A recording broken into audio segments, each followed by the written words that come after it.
السلام علیکم ورحمۃ اللہ وبرکاتہ۔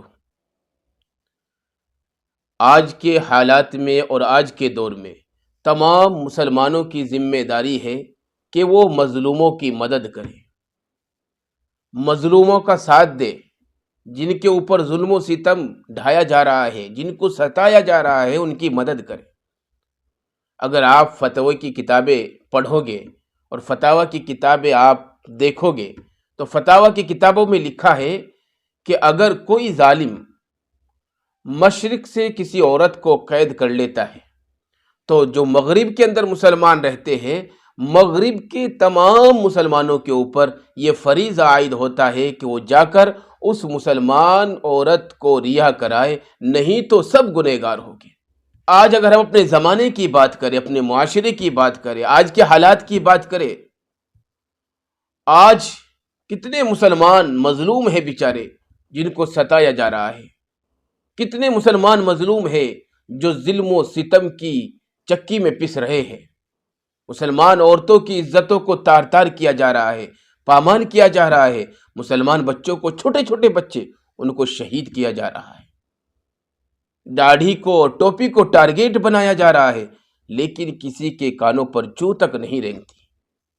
ہائے، وہ بھی کیا زمانہ تھا کہ ایک ستم رسیدہ عورت کی سسکتی ہوئی آواز بھارت سے نکلتی ہے اور عرب تک پہنچ جاتی ہے، اور اس آواز سے اسلامی دنیا میں ہلچل مچ جاتی ہے، اور اسی وقت فوری طور پر مسلمان مدد کے لیے کھڑے ہو جاتے ہیں، مدد کے لیے روانہ ہو جاتے ہیں، مدد کے لیے تیار ہو جاتے ہیں۔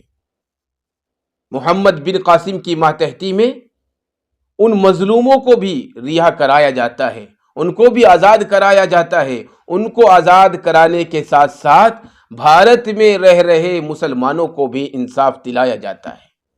اور ایک آج ہمارا دور ہے،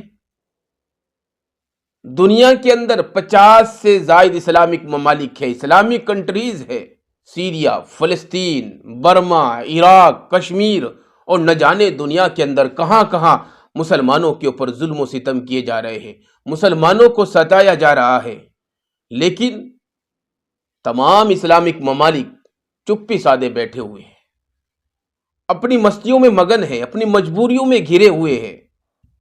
حد سے حد کیا ہوتا ہے، ایک آدھ بیان دے دیا جاتا ہے اور یہ سمجھا جاتا ہے کہ ہم نے اپنا حق ادا کر دیا۔ یاد رکھے، خوب یاد رکھے، تاریخ گواہ ہے کہ محض بیان بازی سے ظالم نے اپنے ظلم سے توبہ نہیں کی۔ اس لیے میری تمام عرب ممالک سے، اسلامک کنٹریز سے گزارش ہے، اپیل ہے کہ خدا را اپنے قدم کو مظلوموں کی مدد کے لیے بڑھائے، نہیں تو اللہ تبارک و تعالیٰ کے یہاں ہمیں اپنی زندگی کا اور اپنی سلطنت کا، اپنی بادشاہت کا جواب دینا ہوگا۔ اگر اللہ تبارک و تعالیٰ نے ہم سے پوچھ لیا کہ میرے بندوں کو ستایا جا رہا تھا، میری بندیوں کی عزتوں کو تار تار کیا جا رہا تھا، اور معصوم بچوں کو شہید کیا جا رہا تھا، میرے لاڈلے حبیب کی امتیوں کو ظلم و ستم کی چکی میں پیسا جا رہا تھا، تو تم نے کیا کیا؟ تو کیا جواب دیں گے؟ ہے کوئی ہمارے پاس جواب؟ کون سی مجبوریوں میں آخر ہم بندھے ہوئے ہیں؟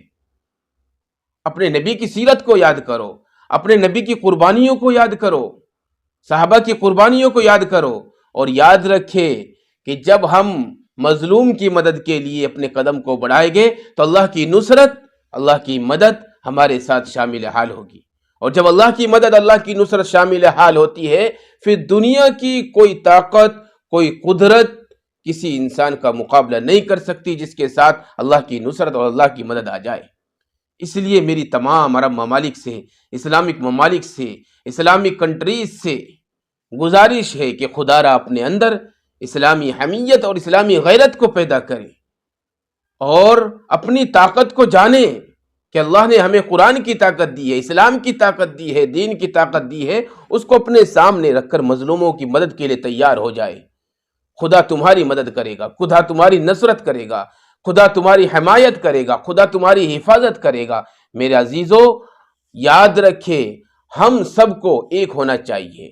عرب ممالک، خاص طور سے مسلم ممالک، مسلم کنٹریز اس بات پر غور کریں۔ اگر میری بات ان کی سمجھ میں آ رہی ہوگی تو وہ امید ہے کہ وہ اپنے قدم کو مظلوموں کی مدد کے لیے بڑھائیں گے۔ انشاءاللہ اللہ تبارک و تعالی ہماری نصرت کرے گا، آپ سب کی نصرت کرے گا، ہم سب کی اور آپ سب کی حفاظت کرے گا، اور اللہ تبارک و تعالی ہم سب کو اور آپ سب کو دونوں جہاں میں سرخ و روحی عطا کرے گا۔